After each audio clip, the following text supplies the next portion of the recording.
Okay, so I'm sure by now we've all seen the video of Puff Daddy, music mogul, assaulting his ex-girlfriend, Cassie.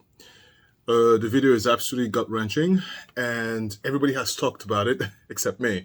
Now, if you are not new to this, tag along this video, follow my operating flow that will lead us to my final thought, and of course, my personal opinion. If this is completely new to you, if you have no idea what I'm talking about, great. Just have a seat, grab some popcorn, and follow the news. But of course, before we start, consider giving me a like, subscribe if you haven't done so. It helps the channel a ton. And if you want to do more, you have options in the description below. And again, if you're new here, I'm Alistair Hanzekyo, and this is just my point of view. Let's get started.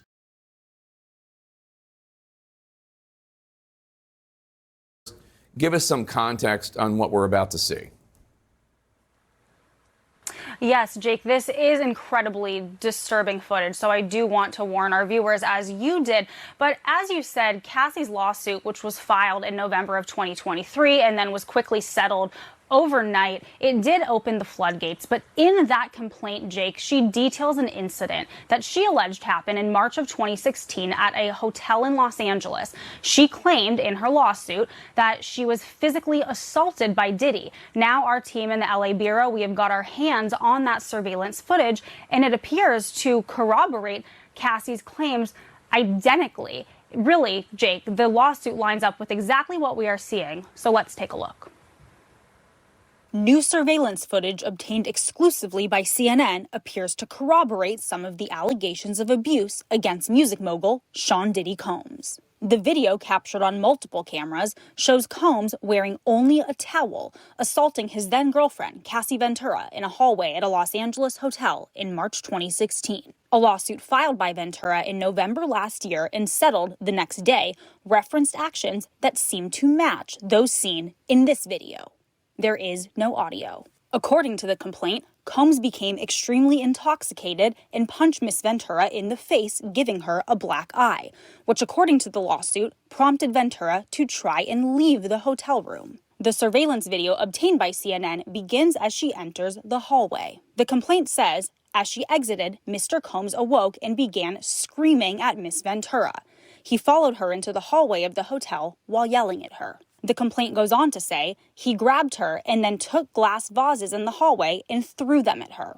In the surveillance video, Combs can be seen grabbing Ventura and throwing her to the ground. As Ventura lies on the ground, Combs then kicks her twice and attempts to drag her on the floor back to the hotel room. Ventura is seen picking up a hotel phone. Combs seems to walk back to the hotel room, then returns and appears to shove her in a corner. Moments later, he can then be seen throwing an object in her direction. According to Ventura's now settled lawsuit, the pair began dating several years after they met in 2005. They parted ways in 2019. Combs' attorney said the decision to settle was in no way an admission of wrongdoing. Ventura declined to comment on the video, but her attorney told CNN the gut-wrenching video has only further confirmed the disturbing and predatory behavior of Mr. Combs. Words cannot express the courage and fortitude that Miss Ventura has shown in coming forward to bring this to light. The video hasn't been seen publicly before and comes on the heels of a series of civil lawsuits alleging Combs' involvement in sex trafficking and sexual abuse, allegations that Combs has repeatedly denied. Authorities searched Combs' homes in Los Angeles and Miami in April as part of an ongoing federal investigation carried out by a team that specializes in human trafficking crimes. In a December 2023 statement, Combs responded to the claims in some of the lawsuits, saying, "Sickening allegations have been made against me by individuals looking for a quick payday. Let me be absolutely clear. I did not do any of the awful things being alleged." All right. So there's a lot to unpack here for this first small little segment. So there it is. That's the synopsis, right? Just for those who have no idea what the hell is going on. There it is. And maybe for those who had an idea or saw the video, here's something more a little detailed. So a few things in terms of my notes and as much critical thinking I can put into this. Woke up from my guess's drunken nap, then realized that Cassie escaped and then proceeded to follow her and assault her. So if we take those small little bits and pieces, we can kind of fragment, put together a picture of what could have happened. We see him running out with a towel. I'm going to go ahead and say allegedly, but I can totally see a situation where he's intoxicated, sexually assaults her, or maybe forced himself on her where she doesn't want to, takes a nap, she sees an opening, gets dressed, and runs out with her bags. He realizes she's not around, runs off, and like, nah, where are you going? Come back here.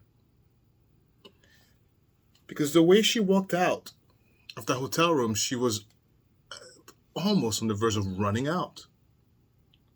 She really wanted to get out.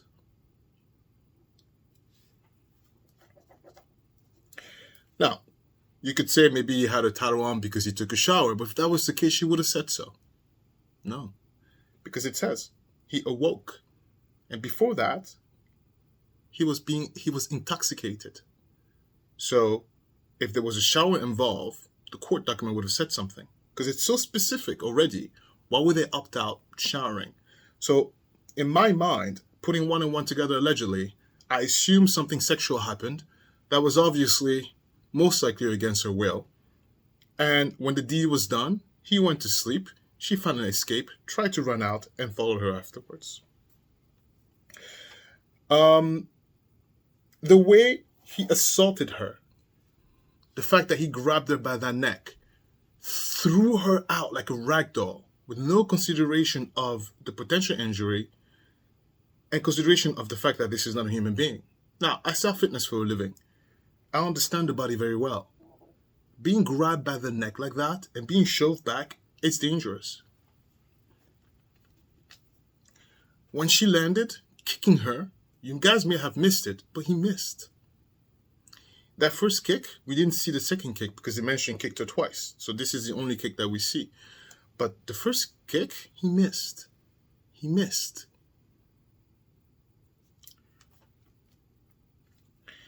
Where the kick was, based on what we saw, it was directed towards the spine. You can argue, yeah, why not? But that's also a dangerous spot. I'm trying to give you an idea, a picture of how it's the lack of consideration, even for the life of the person that he is harming, which tells me the level of danger that she must have been, always has been, and currently, at the time of the video, was. Then we move on a little bit lower. Because, of course, this video came out without his consent, right? I get to that a little bit later. But in the process of this conundrum happening, you might ask yourself, where are the hotel guests? Because if I was staying in a hotel and, they probably stay in a fancy hotel, if I hear this kind of noise, I'll peek my head out. But like, what is going on outside? Where are the people? I have no idea. I'm just going to educatedly assume here that maybe he rented the entire floor. Why not? Now, he is being allegedly charged for sexual abuse, sex trafficking, which are very serious crimes. We don't know who released the video, but obviously, I think the release of this video painted a specific picture that's going to be hurtful towards his defense. And partially, I think the video being released sends a very powerful message to people who actually were making fun of Cassie. People who were saying, well, she was being abused, why didn't she leave? We all saw she tried to leave, but he didn't let her. And it falls into the victim shaming mentality that I guess our society has. And partially because we live in a patriarchal society, it would be no benefit at all to the patriarchy if victims were believed. So there's this narrative that because you dress a certain way, because you act a certain way, because of what you may not do, therefore it's justified, therefore you're deserved. The other aspect of this is that there is this negative tone in terms of just enjoying the masses, hating, enjoying and reveling in the pain and suffering of someone else, right? Because it's happening to them, it's not happening to me, therefore it's easy to detach myself, right? And so I think these combined together makes it very difficult for victims to be believed. And of course, it takes a lot of courage. I want you guys to put yourself in a position, right, of someone who's been sexually assaulted, and try to see. You first have to deal with the emotional abuse, the physical trauma of being forced upon, and then having to talk about it, the shame about it. There's a whole conundrum involved into it. And it's a mental F, right? Anyway, let's resume this first clip, and then we can conclude this segment, move on to the next segment. Now, that Instagram post from Diddy was back in December. That was not in relation directly to Cassie. It was referencing many of these allegations and lawsuits that he faces. Now, I have reached out to Diddy's team. We have not heard back from them today. But, Jake, I do want to point out there was a settlement deal between Diddy and Cassie. So neither of them can speak. But, again, we're still waiting to hear back from his team. Now, a really great point that you brought up top, Jake, was what is going on in Diddy's world, right? We've all heard stories of Hollywood enablers and enablers in circles around powerful people. But something that I want to point out, Diddy is one of the most powerful people in music history. He is a mogul. We have not seen any support in Hollywood. All of his famous friends, since these allegations came forward, we have not seen anyone come to his defense. And that silence is very loud, Jake. Anyway, so what is going on in Diddy's world? Complete mess. Now, he's settled. And according to him, the settlement is not an admission of guilt. Matter of fact, now that he's settled, everybody else is coming after him to get some of his money. Now, let me tell you something about settlements. Settlements only occur for two things. The first one is if there is actual guilt. The second one is if, all right, there's no guilt involved, but the process of going through the discovery, there may be other things that I don't want the public to be aware of, and that's why you settled, right? Regardless of the outcome or the reason why you settle, there's always something to hide. Okay, so I guess he's just trying to fool his supporters, which unfortunately before this video was released, he still garnered a lot of support, and they really hated on Cassie, I guess, for coming out. Anyway, next segment. I thought it would be very important for us to see a little bit into the window of what the dynamics could have been or could have looked like. So this is an interview that was given to Cassie Ventura while she was promoting a movie of hers. And this interview happened around the same time where this video release was made, right? The same time when the assault occurred. Before or after, it doesn't quite matter, but very, very, very close. But let's take a listen. I guess, some very intimate scenes. Mm-hmm. Yeah. So I'm wondering about the boyfriend, Diddy, whether he came to the set to make sure everything was copacetic with you. No, he actually really trusted the situation. Him and Terrence spoke beforehand because Terrence. Wait. You date P. Diddy? Oh, wow. I did not know this. Yeah. Hold the phone. You know, I typically don't talk about my private life. Well, forgive me. They put it on the television. They put it on the television. Yeah, so, I mean, I don't go, like, really, it's your business. I'll let that one go. So, all right. But wait, she was telling the story that... So Terrence was a bit nervous, and I told Puff about it, and he said, have him give me a call. So we FaceTimed, and they had their man talk, and he said, make it believable. You guys, this is, like, going to be a great movie for you, and he's proud of us at the end of the day. It's work. The actor talked to Puff. Yeah. So I didn't know you call him Puff. Yeah, Puff, Sean. Yeah. I think what's important here to note is that the male reporter had to reiterate, quote, so the actor talked to Puff, because probably subconsciously in his mind it's completely ridiculous. So I don't know who needs to hear this. I don't know who's going to watch this video. I'm sure there's going to be some misogynistic man who's going to watch this video. But I'm here to tell you that, women are not your property, right? Your girlfriend, your wives, they're not yours. They don't belong to you.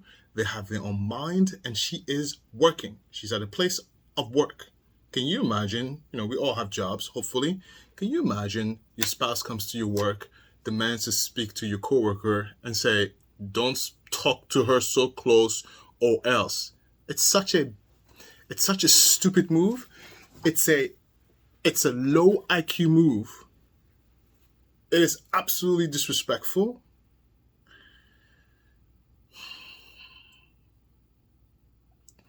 Well, so that's what DEEDEE was doing.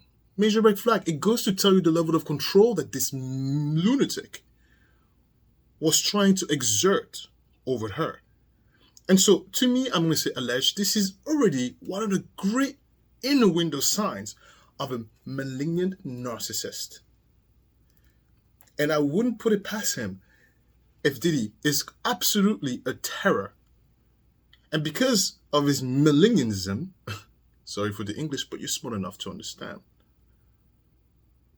she was in danger. He had the capability of actually hurting her, allegedly. Of course. Because that's not normal. I'm married. I don't sit here and think about like, oh, what is my coworker doing to my spouse?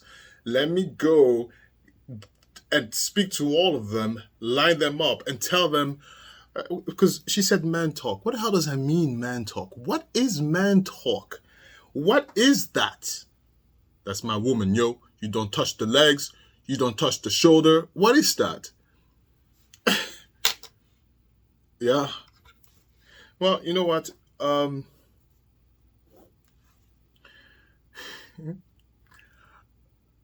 Stick to the final thought. I'm being very composed, not to scare the new guys, because those of you in this channel, you know how I am. I'm being composing myself not to tear an entire black hole onto his face. But you know what?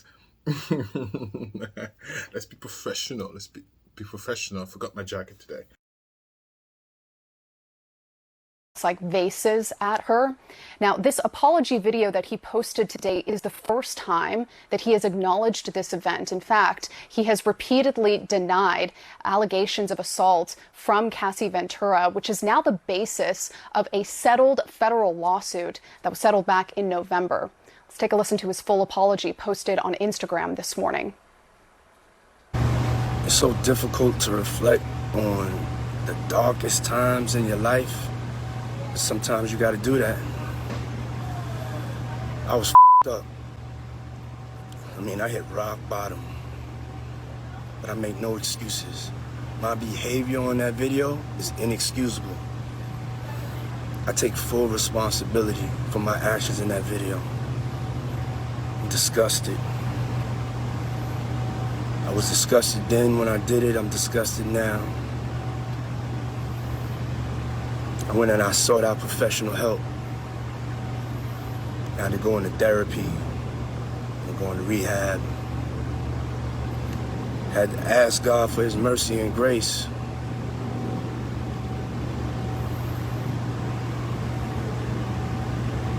I'm so sorry. But I'm committed to be a better man each and every day. I'm not asking for forgiveness. I'm truly sorry. So, Veronica, what are we hearing from Cassie Ventura? Well, Jessica, CNN was the first to hear from Cassie Ventura's team, and they said in a statement, quote, Combs' most recent statement is more about himself than the many people he has hurt. When Cassie and multiple other women came forward, he denied everything and suggested that his victims were looking for a payday. They go on to say that he was only compelled to apologize once repeated denials were proven false. There you have it. So I love apology videos. And the reason why is because every single one of them are awful. And they're done incorrectly. Listen, PSA, if you feel compelled to do an apology video, you already lose a lot of value to anybody who has a brain. If you're going to apologize, don't do it through a video. Do it in person or get a phone call. Don't do it publicly.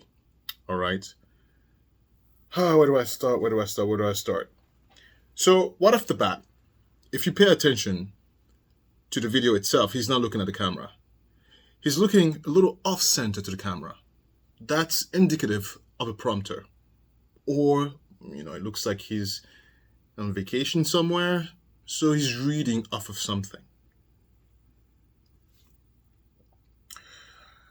Because if he was speaking from the heart, he'd be looking at you directly at the camera like I'm doing right now, right?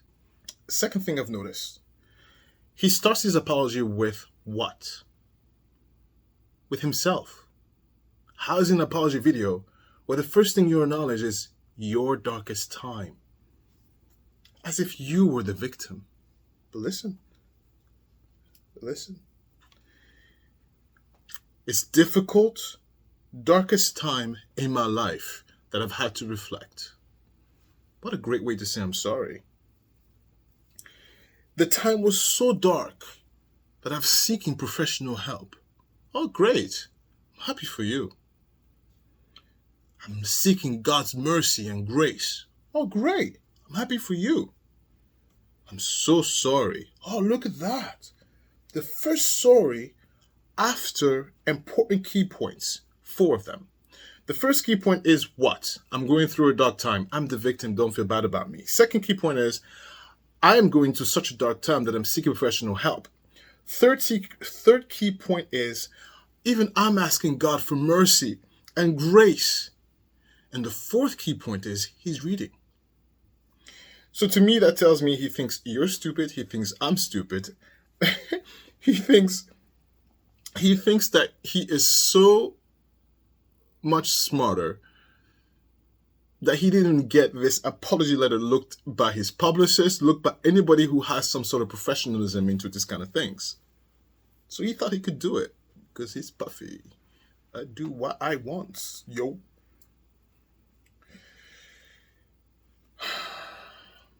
Then he continues that he's committed to do better. But then he ends with, he's not asking for forgiveness. What kind of apology video where you put, I'm not asking for forgiveness?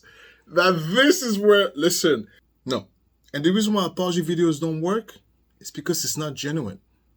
A genuine apology, you don't need a video for it. I'm sorry. For what? I'm sorry I have caused you this much pain. What was I thinking? I don't know what I was thinking. And listen, just because you do an apology video does not absolve you from the consequences. I think it's very important and clear because this apology video was made with the idea that he's trying to absolve himself of the consequences from public opinion. Which is completely ridiculous. He thinks we are stupid. And there's a reason why he thinks that. It's because no one has told him. No. Misa Hilton posted photos of Combs' children on Instagram yesterday, including her son Justin, with this message. I am heartbroken that Cassie must relive the horror of her abuse, and my heart goes out to her. I know exactly how she feels, and through my empathy, it has triggered my own trauma. That's a very interesting comment, given how Hilton has appeared to support Combs in the past on Instagram. She even called out Homeland Security agents after the raid back in March for what she felt was mistreatment of Justin and Christian Combs during that raid. The overzealous and overtly militarized force used against my sons, Justin and Kristen, is deplorable, she said. If these were the sons of a non-Black celebrity, they would not have been handled with the same aggression. The attempt to humiliate and terrorize these innocent young Black men is despicable. So, this is DEEDEE's baby mama. I don't know how else to classify her. Please don't throw tomatoes. I'll dodge them all. But the importance for me to bring this up is because in the kerfuffle of me researching a little bit of this story, I saw a lot of past comments, past suggestion that this whole thing was because DEEDEE's Black and they're going after the Black man. Because DEEDEE is a mogul, he's done so much for the community, they're coming to shut him down. Now look, I'm a Black person if you haven't noticed. I'm an immigrant if you haven't noticed, right? English is not my first language. And so I think it's important for me to start and say that discrimination is a real thing. If you don't like what I say, you could take a walk. Discrimination is a real thing. I've experienced it firsthand, and I still do today. Now, when storylines are spoken with that in mind, it diminishes when real incidents occur.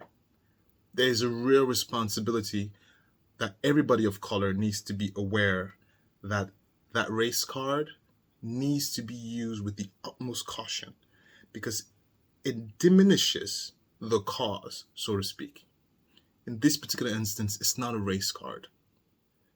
And I'll prove to you as to why, according to me. But let's just finish and entertain the idea that her kids and DEEDEE of being mistreated because they're black. Now, back to the recent post where Hilton offered support and sympathy to Cassie Ventura. Her post continued with photos of all of Combs's children. These young people were raised by women that want the best for them. We put God and education first and have always been united in our mutual effort to support their dreams. 2 of the youngest do not have their mother here, and it has been our duty to support them. Their father needs help, and I am praying that he truly does the personal work and receives it. Wow. So if we're going to go and put a little bit of critical thinking into this, and I'm going to say allegedly, yes, of course. Why would you think he would beat Cassie and not beat her? What makes her so special? So people don't change. And people seldom, especially after a certain caliber, do the extra work to change their personalities. So he's always been like this. So yeah, allegedly, absolutely, she was pummeled just like Cassie. But that's just my opinion. Now, this is a story that was told to me, bro, by somebody who was there. You know what I'm saying? And they said he put hands on her. Misa was running from him so hard, trying to get away from him, she tried to crawl up under a car. You know, Puffy was, you know, Misa was like I said, she was a talented, beautiful girl, bruh. And if Puff didn't get his way, you know what I'm saying, he always did that play fighting stuff. You know, he always he started off like he play fighting with somebody. You understand? And then as soon as the girl tell him to stop, or whatever like that, then she hits him hard. That's when it started going on. Oh, there you go. This is the head of security. Why would he lie? Why would he lie? Right? But even if he did lie, or he does lie, why would it be false? We've seen him do it on video. But another thing I want to point out is that we also seen him do it in public, outside of the hotel room, in the hallway. So to his mind, there's no sense of boundary, right? There's no sense of boundaries. Which tells me that most likely he's assaulted these women in front of his children. Why wouldn't he? He doesn't care. If he doesn't care what he does in public, why would he care what he does in private?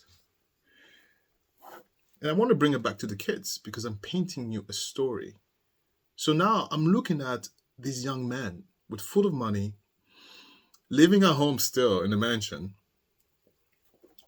who grew up in a house where dad was seen being disrespectful to women. And again, allegedly, and again, let's put this in perspective. I wouldn't be surprised if he allegedly groomed his kids to be just like daddy. Look at that, a mirror of my reflection. Look at that. So let's analyze this kid a little bit more. But focusing on Christian Combs.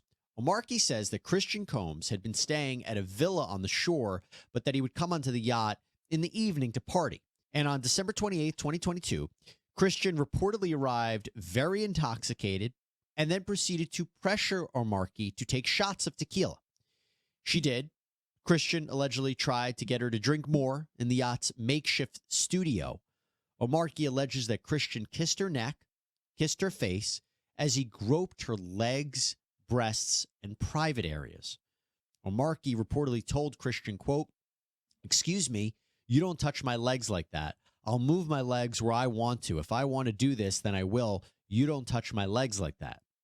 Markey then says that she told Christian she couldn't stay with him unless it was approved by a supervisor, all of whom she knew would be asleep at the time. So this was a way for her to get out of the situation.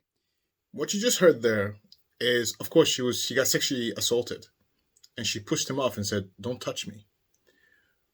But in addition to that, she was already thinking, how do I find a way to get away from this situation without escalating this sexual assault? Because the assault happened already. And this is something women do all the time. And it's something I teach my niece. And eventually I will teach my daughter to do. She used, which is very smart, the strategy of, hey, it's not me not wanting to be here, it's him. So it de-escalates. It allows her to back away without prompting a visceral reaction from an aggressor. It's a deflecting technique. And it's something women, they know too often because it happens too often. Happens too often.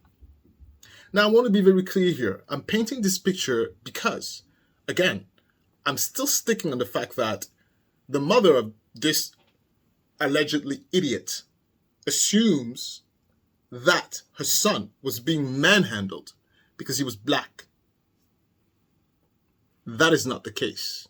But let's continue. She claims that Christian said, "Who can I talk to? I'm going to say I requested you right now." Markey then says she responded with, quote, "Well, you can take your hand off my ass for the first thing." Gives you a good picture. She's this close to her, grabbing her butt. So the sexual assault is still happening. Allegedly. Ugh. Markey says that she tried to go back to her work, but Christian found her again, wanted her to find him a place to sleep for the night. So she ended up taking him to the cinema room for the yacht, which doubled as a place for people to sleep. And she claims that is when Christian blocked her and groped her, took off his clothes, tried to force her to perform oral sex on him. She says that she was able to fight him off until someone came in. Now, the lawsuit goes on to say that Markey told the yacht captain what happened the very next day, but he didn't believe her, didn't do any sort of real investigation. She says the captain retaliated against her for months after the alleged assault before ultimately firing her in May of 2023.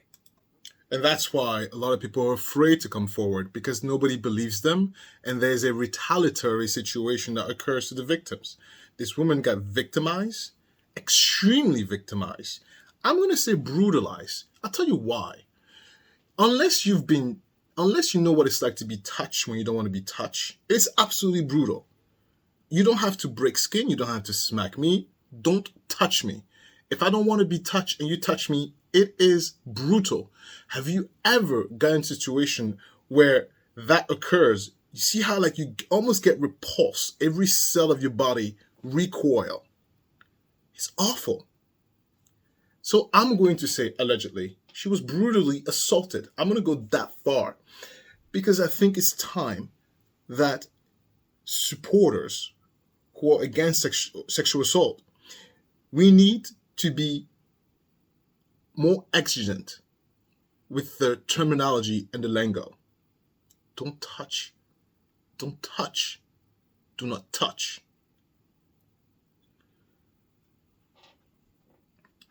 So the employer was retaliated and eventually fired her. For what? Let's continue. Now, aside from her account, aside from a potential other witness, right, the person that allegedly walked in on this, what proof is there that this happened? Well, she reportedly has photos of the bruises that she says were caused by this event with Christian Combs.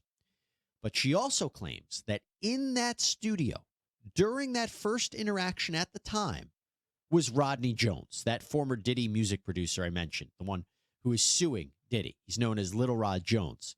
Remember, he had been basically living with Diddy while the two worked on his latest album. As we discussed on previous sidebars, Jones made multiple allegations against Diddy in his own lawsuit, saying that there was rampant drinking, drug use, sexual assault during Diddy's parties. He claims that he was groped by Diddy, that he was the victim of sex trafficking as he was forced to engage in sex acts with sex workers. He even claims that Diddy groomed him for homosexual sex and facilitated for him to be sexually abused by actor Cuba Gooding Jr. He also claims that there are hours of audio and video footage documenting Diddy's alleged crimes and misconduct. And according to Miss Omarky, Jones taped this event with her. And there's a video of it. Look, this is ongoing. This is all going to come out to light. Let's see if it's going to be settled. You bet it will. But why is this important for this particular segment? It's because if you go back to the beginning, no, Mom, your son was being manhandled by the feds because he is an alleged criminal. Allegedly, he is an abuser. Allegedly, he sexually assaults at a whim. Allegedly, he learned that from his father. So allegedly, no, it's not because he's black. It's because he's a piece, allegedly, of poop. So there. Next segment. Los Angeles County District Attorney, because it did occur in LA County at the now closed Intercontinental Hotel in Century City, they said they could not prosecute him now because this conduct occurred in 2016. In other words, it's too late now. It's not within the period of time called the statute of limitations to file a criminal charge against him in terms of a state violation. Having said that, it would not at all surprise me if the Justice Department of Justice, and the federal prosecutors are taking a look at this video. And obviously they are investigating. We all know they did recently 2 searches of his homes, both in Florida and in California, and recovered, per the search warrant, numerous electronic devices like phones, laptops, desktops, whatever he had that was electronic, and perhaps other items as well. Generally, the federal government doesn't do that unless they feel there's substantial evidence, probable cause, that they had to prove to a magistrate to get those search warrants. And they don't generally do it unless at some point later they do seek an indictment against him and then file charges. Okay, so it's still possible. It's not the end of this saga yet. Yeah, I think a lot of people were very upset that the statute of limitation was over, and I say, not at all. Not at all. Uncle Sam is always the winner. You're going to pay your damn taxes, whether you like it or not. Uncle Sam is going to... Taxes, what does it do with anything? Hold on one second. The reason why I said that is because Uncle Sam is full of money. You don't fight the government. They will find a way. And besides, to get the search warrant, yeah, they need to be probable cause. Listen, they have unlimited resources. Unlimited resources. Unlimited resources. No. And even if he escapes this video is going to hurt him on his actual sexual trafficking situation case. But even if he escapes that, public opinion. Public opinion. Public opinion. But then you might say to yourself, but Alistair, people get better, people grow better. Well, I have an opinion about that too. So which I'll get in my final thought. But let's listen to what Cassie has to say. This morning, Cassie speaking out for the first time following the release of that shocking video exclusively obtained by CNN, showing her then-boyfriend Sean Diddy Combs attacking his then-girlfriend Cassie Ventura. In an Instagram post, Cassie writes, "Domestic violence is the issue.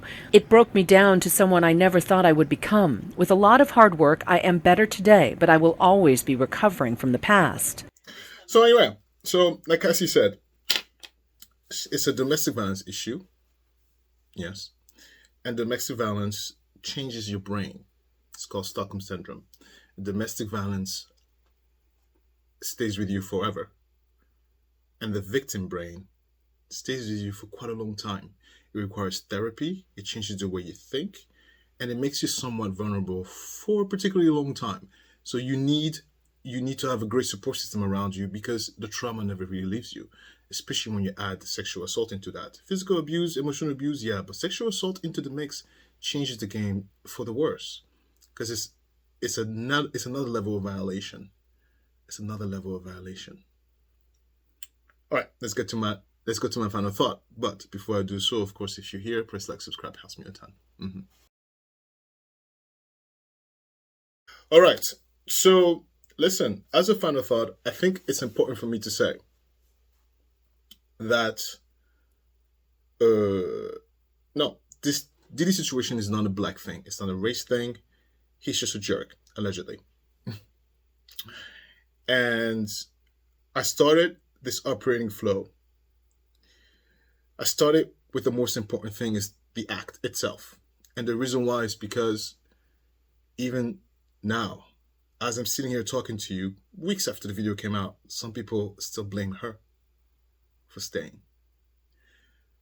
And I started this video really because I'm sure at some point someone's going to think like that. I'm going to watch this video, but I wanted them to see again, like, no, that's some serious assault.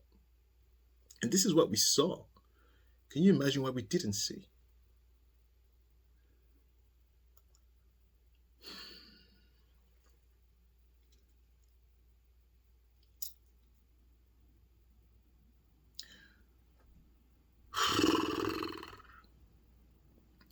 How do I say this without offending some people?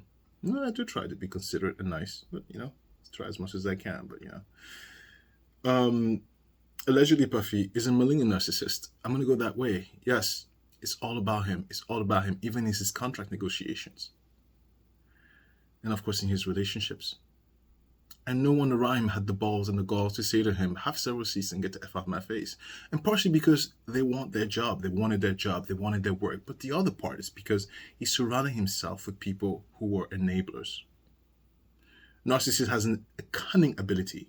They have an emotional intelligence that is not to be underestimated. They can pinpoint out people who have a traumatic state. If you have a narcissist in your life, most likely you have some form of trauma. They saw that, they pinpointed that, and they latched onto it. They are not secure enough to be in front of someone who can stand on their own 2 feet. They don't have it in them.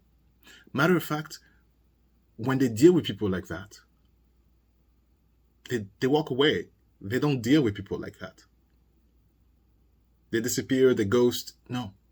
A narcissist only surrounds himself with people he can dominate, people who revere him, people who will be like, oh my God, you're so great, what a mogul, oh my God, so great. Yeah. What makes a malignant narcissist very dangerous is because if they don't get that power supply of like, you're so awesome, oh my God, there's nobody better than you, oh my God, you're so smart and so beautiful and strong. If they don't get that every day, they become violent. They become violent. That's their problem. And I don't know about you. I have to pay the bills. I have to go to work. I have to go exercise. Like, I got stuff to do in my own life. I'm not going to sit here and tell you how great you are every second, but that's what they require. And that's why this whole fame thing really, really, really is a dangerous drugs for those mentally unstable, allegedly, individuals. Let me get to his son. Listen, my dad was a narcissist. My dad was diagnosed, by the way. Court ordered. And I can tell you right now, me and my siblings have, of course, an everlasting form of trauma. And one of the things, from what I understood, is that the chances of you, aka one of the kids, to become a narcissist is also very high when you're dealing with a parent who's also a narcissist. And, you know, when we did this group therapy situation, I have an idea who really is like my father. I'm not going to tell you here, but we somewhat have an idea. We all have the little bits and pieces, of course, right? But there's a full-fledged blown narcissist among my siblings. Yeah. But I would conclude my final thought really with a PSA. And I think it's important. The reason why sexual assault is not as vehemently punished is because it's something that's very difficult to prove. So they can't be like, you know, death penalty for all sexual assault case, because you end up killing a lot of people. Right? It's very, very difficult to prove. But I think what we can do as society, we can support and encourage the victims to come forward. One step would be remove the statute of limitation. So it gives them the ample time to heal, recover, gather their strength, and come forward. The other step also is remove the shame. And that has to come from the family, from the household. Because when an act like that happens, they have to go home somewhere. They have to feel safe. They have to go to a safe space. And that's not to say once they get to a safe space, they want to talk right away. They may need time to recover. But just the idea of like, I'm going to go home and tell my papa. No questions asked. We go through the process and then we wait. Like, there needs to be a safe space. Forget about the whole don't dress like this, don't talk like this, don't do like this, because I have news for those who believe women are objects. No, women are human beings and they have their own mind and they don't belong to you. And so it's not about what a woman dresses as. It's not about that at all. She deserves and she has the right to dress however she likes. How about you raise your boys right? How about that? Right? So I think it's important that we change the narrative. And thank God Gen Z is so much better than the boomers and even my generation, millennials. Gen Z will change the world, I'm telling you, because they don't stand for this crap. But it'll probably take another generation for all of us to be gone. Well, I'm 38. I have how many more years left? 4, 5, 6, 7, 8. I have probably another 50 years. Oh God, they're gonna wait a long time. So another 50 years, it'll be a little different, but Gen Z is gonna change the world. The Gen Z will change the politics. It's coming. It just won't be in our lifetime, right? But it's coming. It's just open your mind and respect the other sex, and open your mind and be considerate. And lastly, don't be afraid to walk away. That's so general, isn't it? It's kind of like, what the hell are you telling me, Alistair? Well, because, you know, I'm doing loops around in my head and trying not to offend someone. I did that for my Let's Talk, which we're there now. So let's go to my Let's Talk. Thank you for staying with me. Stick around for a little longer.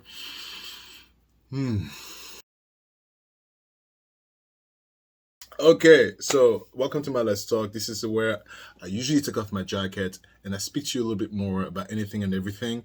My jacket is over there. I forgot to wear it again. I don't know why it's not sticking in my head. But press like, subscribe. Thank you so much. Yeah, so my jacket is over there, and why am I not wearing it? I have no idea. No, I have an inclination. It's because my everything is scheduled. Even me coming down here and recording, it's on a schedule. So I go from one task to another, and I come down here, and I just talk and record. And so a lot of the time, because I have an operating flow, so what you don't see is beforehand, I write down a little bit my thoughts and my ideas into a skeleton, right? Into a skeleton, as I call it. And then I just follow that skeleton until the end. And the Let's Talk is really when my brain kind of relaxes. And so for the new guys who might be wondering why I become a new person during Let's Talk, it's because I'm not following schematics, so to speak, right? It's not a script, it's just a schematic, ideas, like bullet points. So I can finally like record, and it's mentally tiring, by the way. It's exhausting to do that. So I think I just got in here because I do have to go upload this I have to edit it, but in between it being uploaded, I'm going straight to the gym, right? Because I still have to exercise and be right in my head, because I always say, if I'm not okay, my daughter cannot be okay. And you know, some people might find it to be like, oh, what are you talking about? But you know who comes first in my life? Me. Also narcissistic. Yeah, I come first. And then you know who comes very close second? Is my husband. Oh, husband. Some people don't like that, but listen, I'm a homosexual. What do you want from me? I have several seats. And then the third thing that comes is my daughter. Now, you might say to yourself, what do you mean? Your daughter comes third? Yeah, because if I'm not okay, then I can't be the best husband I can be. If my husband and I are not on a good page and are happy and good lucky, then we can't be the best parents, right? It's a trifecta. Of course, I'm not going to starve my kid, but it's important that, and also that goes the same for Christopher. Christopher comes first, and then me, and then our daughter, right? So he also exercises, he eats rice, we sleep as much as we can. You know, we do our stuff. We are a couple, so meaning that yes, we do have sex. What are you talking about? Of course, I'm married. You know, we have a little intimate situation. Of course, you try to be intimate. Yeah, blah blah blah blah, and then we are happy for our daughter. Yeah, matter of fact, I'm so glad we're on the same page with that, because you know, my Olympia, which is my daughter's name, she is such a joy. Listen, I know I talk to her a lot, but listen, let me tell you why she's such a joy. It's because she sees the loving function between her papa and her dad. She's the sweetest baby, sweetest kid, you know. She shares, she listens. Listen, she says no. I fostered that word as soon as I could, and we respect her wishes within boundaries, because I'm still the papa. And you know, no, all right, no, it is. But she listens when we say no. Do you see that? Do you see that? When I say no, she understands it's a no. She listens, which is, she's not even 2 yet, right? I was telling Chris, I was like, we're doing such a great job with this little creature. I call her a creature because she's still like, it's a colored creature. Like, oh my God, what a banshee. For a baby with undeveloped lungs, she's very loud and she screams very loudly. I'm like, how the hell do you have undeveloped lungs? There's no way you could scream for hours and then not breathe at night. Like, I don't understand, you know? Yeah. So we have a few things planned for this week. Oh, by the way, you know what? Yeah, this is pre-recorded content, by the way. Yeah, I know this came out last week, but I am doing pre-recorded content because I'm trying to get back to the live on Fridays, but it won't be every Friday. I have to be very honest with that. It's going to be whenever the schedule allows, right? But I'm ahead of schedule, ahead of content by 6 videos, which is a lot. That's almost like a month of content, which is good. So it's going to give me the wiggle room to plan, because I do have a day job, guys. Yes, I have to make a living. So, but it's going to allow me to actually have another live, because everything is time consuming, and time is the one thing that we all wish we had more of, right? So I'm super stoked about that. I think by the time you see this video, I would have put in place certain measures to be able to do a live this Friday. Now, again, no disclaimer, this is birthday season for the little creatures. Olympia's friends, this birthday is every freaking weekend now. So I'll give you a disclaimer. If I'm too tired or too like, oh my God, I can't take this, because I am an introvert, you understand? So every social interaction saps my energy, and sitting here and talking to you is enjoyable, but it's also saps my energy. And so if by the Friday, I'm like, I don't feel like talking or seeing anybody else but my husband and my kid, I'm not doing a live. I'm being honest with you right there, right now, right? But it's coming, which I'm excited about that. It's kind of nice to get back to systems. YouTube is the only thing that I haven't been able to master. I master almost everything else in terms of systems, you know, but it's the only thing I haven't been able to master. And you know what? It really shows how their business model, the algorithm, it really shows how powerful it is. It forces you to be a drone, a YouTube drone. I don't want to use the S word that ends with an E. No, please, because the algorithm will pick that up and I'll be in trouble. Yeah, it forces you to be a drone. And if you're not a drone, we're not promoting you. That's what it is. Yeah, it's quite impressive. Quite impressive. That's why they're a big dog and I'm just a small man. That's why I'm not where they are. Because I guess I'm not that smart. So yeah, about domestic violence. Listen, I've told you I've never been sexually assaulted all the way, but I've been groped, fondled, drugged. Yeah, that happened to us. Almost trafficked. Yeah, we were younger, of course. So I'm no stranger to being, sexually assaulted. Thank God it didn't go all the way. Because, even that alone was super traumatic. I reckon, Johnny was my friend when we were younger. We were models in New York City. When we were younger, Johnny, unfortunately, took his own life. And he left a note to me. Me and Johnny were the one modeling, darling.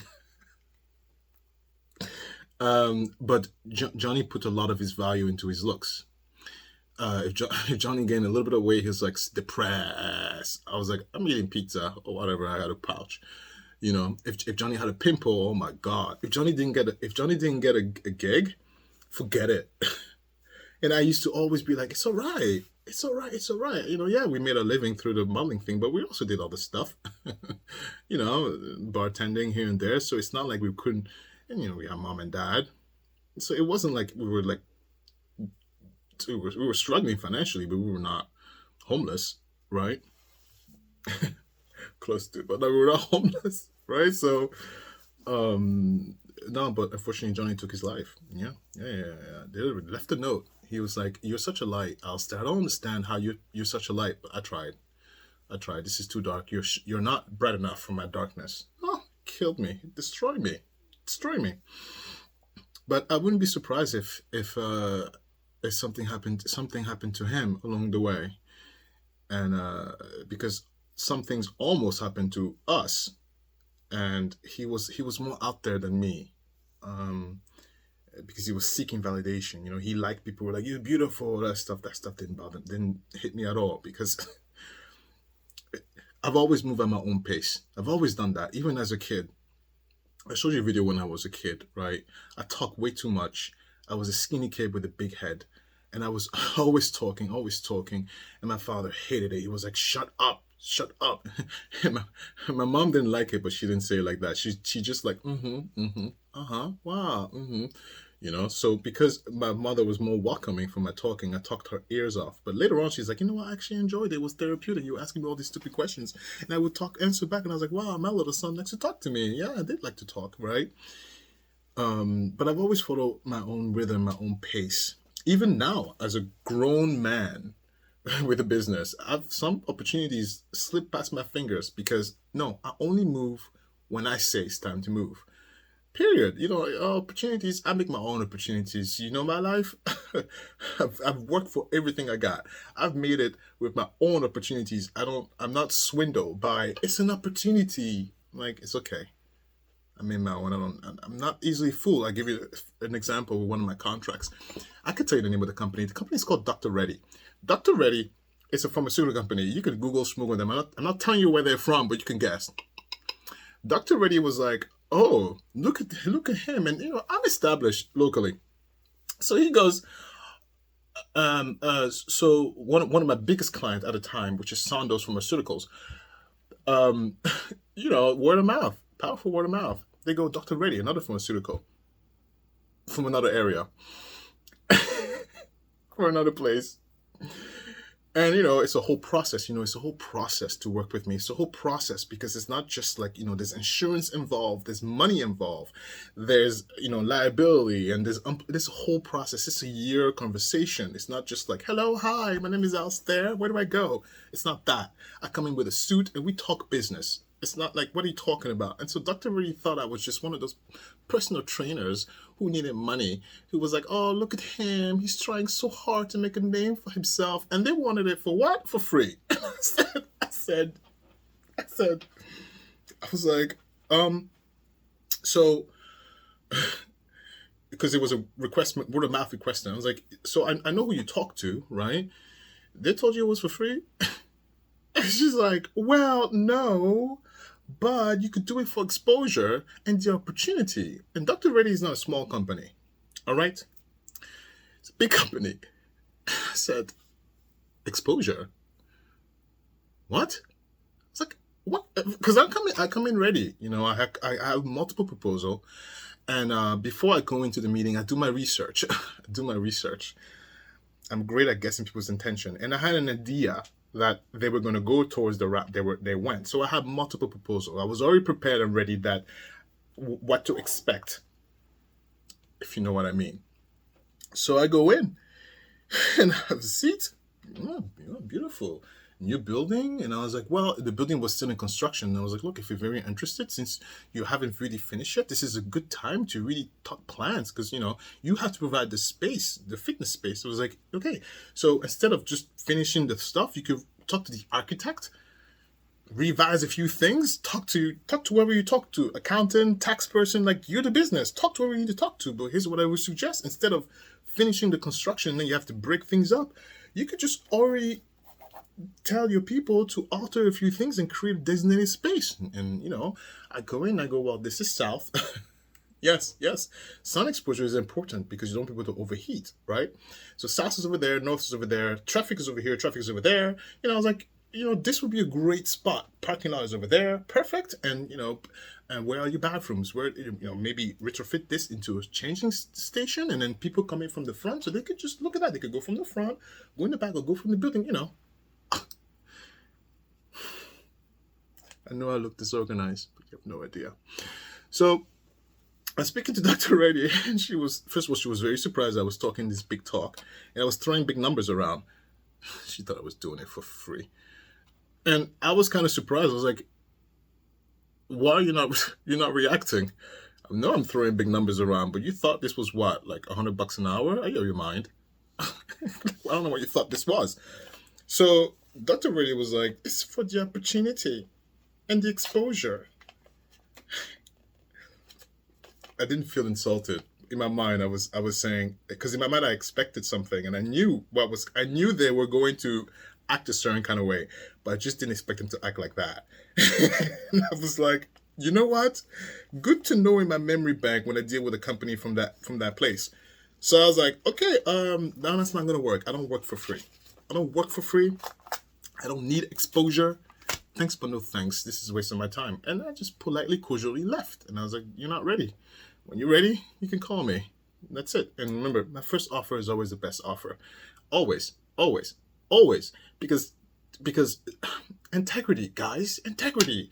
You know, you have to walk in a room and you have to be like, look, I'm nice and all, and I love you and all, but there are boundaries. You can't just come in here and talk to me a certain way and treat me a certain way and think you're just going to go home and have a good meal. No, not at all. And to go back to this thing, and I speak to my niece. You know, my niece Ashley is a very attractive woman. She's 18. And my nephew Josh is a very attractive boy. He's 17. You know, my own nephew, these are my niece and nephew-in-law, but my own nephew, the son of my brother, man, I'm like, you guys, you better wear condoms, because you're too attractive. There is no way someone is not ready to open their legs. I'm like, boys, I don't want to hear pregnancy anywhere. You wear a condom. Here's how the condom works. You got to start them early. I know you're like, what the hell? Listen, the best way to avert disaster is education and preparation. That's the way you fight off the people who try to seduce you with stupidities. Oh no, I love you. Just the head, baby. Just the tip. Get the hell out of here. Oh no, don't worry. I'm infertile anyway. Get the hell out of here, right? Education and preparation is how you combat stupidities. I was telling my boys, listen. First of all, focus on your studies, because the only escape you have is your education. Second of all, wear a condom. I want you to have fun. Don't have a ton of fun, because that's how you learn about yourself. But wear a condom, be precautious, and always walk away. And I sat them down, and I know the mom and dad do this stuff too as the uncle. But listen, I talk. Mom and dad is with my brother and my sister-in-law. Please, they know me by now, and I've talked after, and you know we are in communication. And I was telling to them, you know, just recently I said, because the talk is different for the girl than it is for the boys. The boys is a little easier, I know. But I sat them down and I told them, I said, I want you to understand one thing. You know, as you're going to go through life, you're going to try to find yourself. You're going to go and try things, you know, try new jobs, new careers, see what works, what doesn't work. You get your heart broken. You're going to be stamped on, stomped on, pummeled, not literally, figuratively. You're going to go through life. It's going to chew you up and spit you out. And you might find yourself in a position where you might be like, oh no, I really want this career, but I'm broke, I have no money, oh my God, I don't want to be fired, I don't want to do that stuff, because money is an important thing. And I had to tell her, I said, listen to me, my babies, because they're my kids. And I have my own daughter, but they're my kids from 4. And I said to them, I say that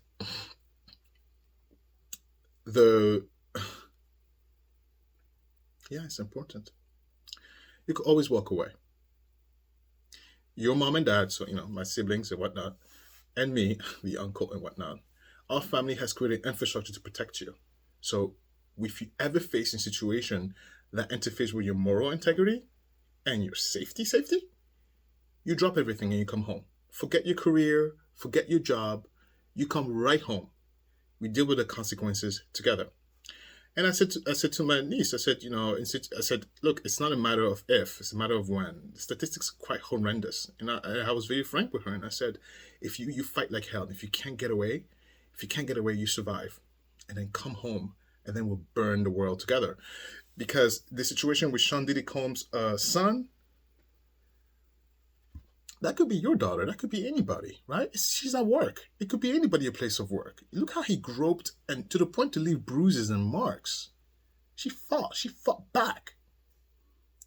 Thank God she fought.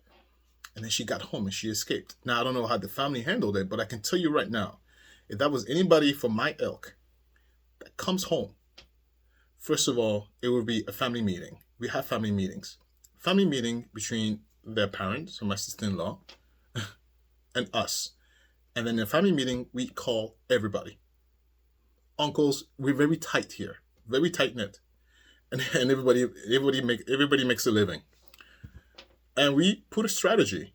Let's go. We lower you up. What happened? What's going on? You rest. We got this. And we're suing everyone. That boat company, lawsuit. The person in question, lawsuit. The island, lawsuit. Diddy, lawsuit. The state, lawsuit. We will sue everyone and see what sticks. Because that's how you let people know that you have boundaries. And it would show to my young little girls when they grow up to be women that you don't talk to me like that. You don't treat me like that. I can always walk away. You better come correct or else.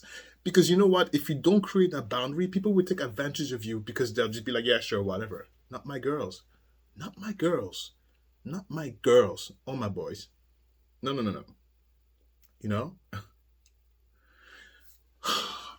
I say that so passionately because it's, again, I have a daughter, I have Olympia. It's not a matter of if. It's a matter of when. I try not to think about it. It's very hard. I try not to think about it. And sometimes I look at her and I go, oh my God. Because she's so innocent now, right? With her 2 legs and 2 feet. And I'm just like, oh my God. This is just horrendous. And every time I go over, like, all right, do we have everything in order? I say, Chris, is everything in order? You know, even when we're gone, right? Is everything in place? Yeah, it's a fear, but I'm not afraid to fight. I've done it before. I'm not afraid to fight. And, you know, I don't fight with my fists. I fight with courts. Listen, and, you know, the idea is that, oh, you don't want to sue someone. It takes money. It's yes, of course it's expensive. What do you think? Nothing's free. Yeah, but, you know, like, what are you going to do? Just sit home and, no, you defend your kid. Come on, we take 2 or 3 jobs. Everybody get another job. Yeah, I told you I would go broke. I will go broke suing the world if I need to. I will go as far as prostitution. I'm not even kidding. I am not even kidding. I will do OnlyFans. I will find a way. If I need the money for that, yes. Nothing is above me. Nothing is above me. Yeah, I would do anything. I would do absolutely anything if I need to. Yeah, I'm a little bit OCD like that because I believe in it so strongly. Even when because we're suing Italy. Yeah, we are. We're suing Italy because they refused to give my daughter her citizenship, Italian citizenship, because in Italian law, any kid born out of surrogacy is considered an abomination, therefore not considered human, like a criminal, pretty much, for life. Right? It's like a one for life. It's a weird thing. It goes against human rights. It's a human right violation. There's a lawsuit there, us, and apparently, for what I understand, being followed by a lawyer. For what I understand, not a lot of people are suing. Like, we cannot be the only Italians that have surrogates. Oh, by the way, it only is from homosexuals, by the way. Yeah, so the heteros don't have to deal with that. Like, we can't be the only homosexual Italians with kids with surrogacy. Why are we almost the only ones suing? What do you mean there's not enough lawsuits? There's not enough lawsuits. But I said, oh, well, here's the retainer. Get to work. Yeah, I need my job. I'm going to keep working. I will work overtime to secure that because it's her right. She's not an abomination. She is not a sin for life. She is my daughter. Yeah. Sexual assault, the worst thing ever. It's one of my passion thing, protecting my family. So passionate about that because as a kid I was not protected. And one of the things, even when I speak to one of my sisters about that, I said, our kids will never experience what we experienced. They have their own trauma and let them deal with their trauma when they're older. But as long as we're alive, they're not going to be unprotected. No, my family is very protected. And I take this so seriously to the point where I even say, because I say no all the time. And just because I'm friends with you doesn't mean I agree with everything you do or say. So I can disagree with you. I disagree with most people all the time. But it doesn't stop a friendship, right? And I say there's a few things, like if you really want to get me very upset or put in no return, don't threaten me. Don't threaten me or my family. And then we're good. Don't steal my money. Don't threaten my family. And don't take food out of my mouth. Out of those three, you won't be sued. You trust that line, I'm suing you. I say that all the time. Like, we could be best friends forever. That's a line you don't cross. I will sue you. I will sue you. And pay your taxes. I did say that. Yeah, pay your taxes. Or if you don't pay taxes, I don't want to know. Or if you have an affair, I don't want to know. Although I have to say a thing about the affair, though. Let me tell you something about the affair thing. A friend of mine is having an affair, and he told me about it. And let me tell you something. He told me about it. Look, he goes, I don't know who to talk to. But you're the one. I'm not divulging information, by the way. No, his secret is safe with me. So I'm going to speak in grosso modo terms so you won't know who I'm talking about. So if you ever watch this, don't worry. Your secret is safe with me. All right? I'm just going to give in grosso modo sense. Do not worry. I'm a secret keeper. And I've always respected people's opinion on say, don't share, don't. And I've always asked permission. Yes, always. I told you I look disorganized, but you have no idea what's up here. Listen, I'm just going to say this. And, initially my first reaction was, because I've told you before, like, I don't want to know about it because it changed the way I feel about you. But no. And it didn't. And when he said that, I said, okay, let's have a seat. Want some coffee? No. All right. Want a drink? I wanted a drink. But I was like, I need an excuse to drink. But he said no. So I was like, fine, no drinking. I'm like, do you want to smoke? It's legal in Jersey. Suck a lemon. He's like, no. I said, all right. Want to sit? Yes. So we sat and we talked. And let me tell you, I understand. I understand. And again, and this is where growth occurs. Because thanks to his conversation, I no longer have that hard line. So if you're a cheater, you can tell me. But thanks to his explanation, I understand. And the only advice I've told him was communicate, talk, because nobody is a mind reader, right? But I understand. Oh,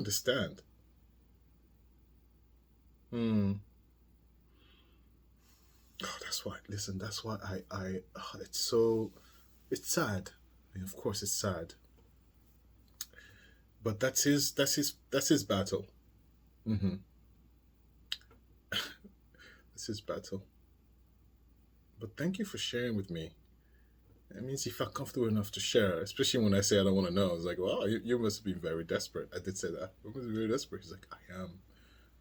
I want someone to hear me. I said, okay, I will hear you. Speak. I will hear you in the judgment. Do you mind if I ask questions? No, and I ask a lot of questions.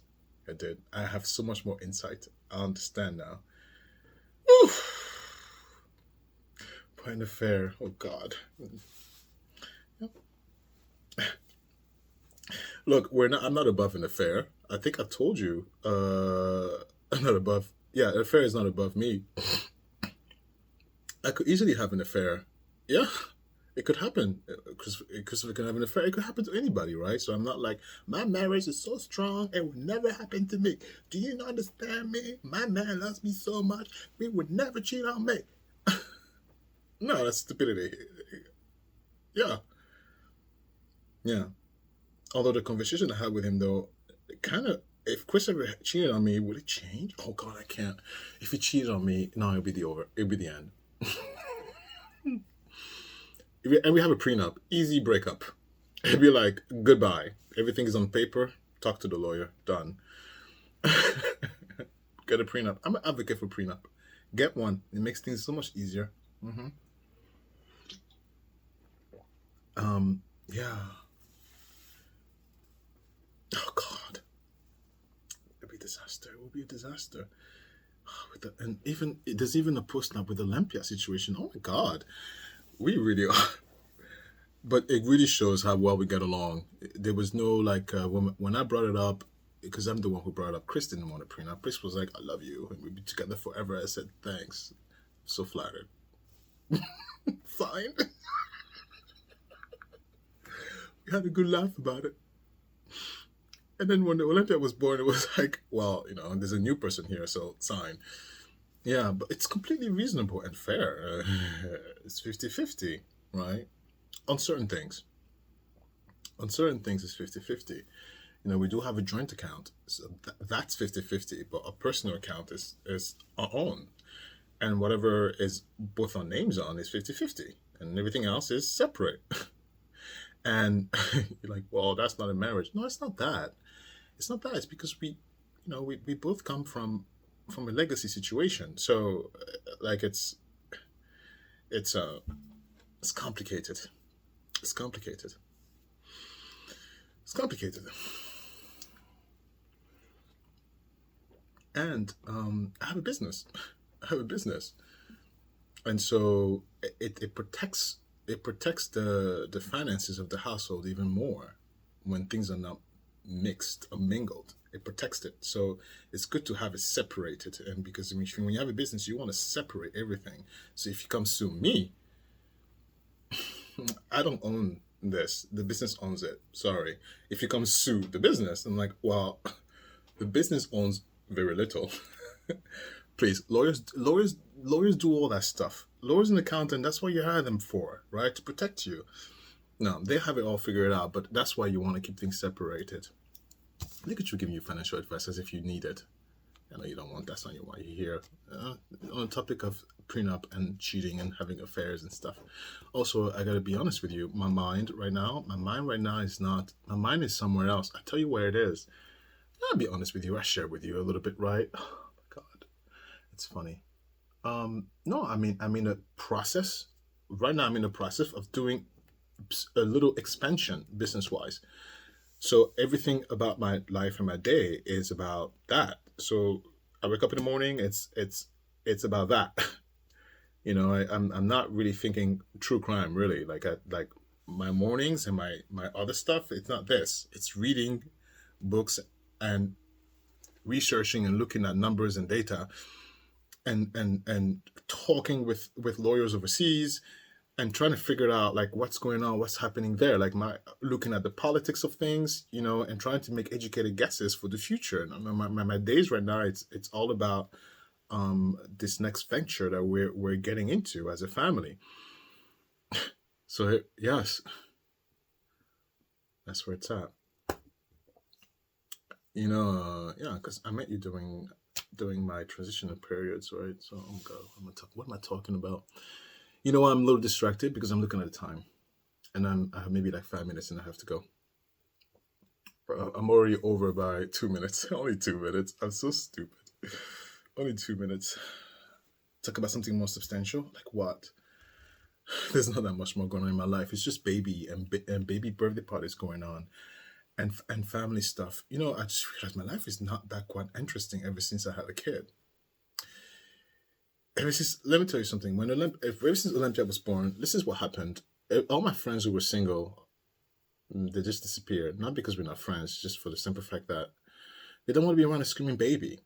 Now, Olympia is an outlier kid in terms of temperament. I think I told you. The doctor even said so. Like, your kid is perfectly healthy, but she's outlier. She's not, you know, yeah, baby who cry normally, baby who don't cry at all, and you have the ones who are like, she's that. Oh, but she's so good. Oh, but she's so amazing. My baby, my darling. Oh, look at her face. And then, you know, something, and she's so smart. Listen, oh, my love, my darling. Oh, she's so smart. I told you she speaks 2 languages, right? And, but she replies in English. And, you know, I only speak to her in Francais, my loves. And then as I'm, you know, because then it's hard for me to switch. People are like, is she listening? I'm like, yeah, she understands everything I'm saying because she does what I'm asking her to do. She just responds in English. And it's because her schools didn't start yet. Her French school, she's going to the French school next year. It starts next year. We have to send the application this September. And then she needs to be approved next year, you know, and then I'll win. I'll win the battle, you know.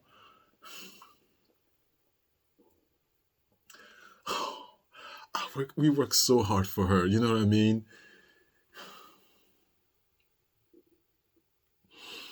Oh, sleepless nights. I love it. She's going to grow up and give me a hard time. I wouldn't want it any other way. Matter of fact, it would be weird if she's not difficult. I love her so much. She,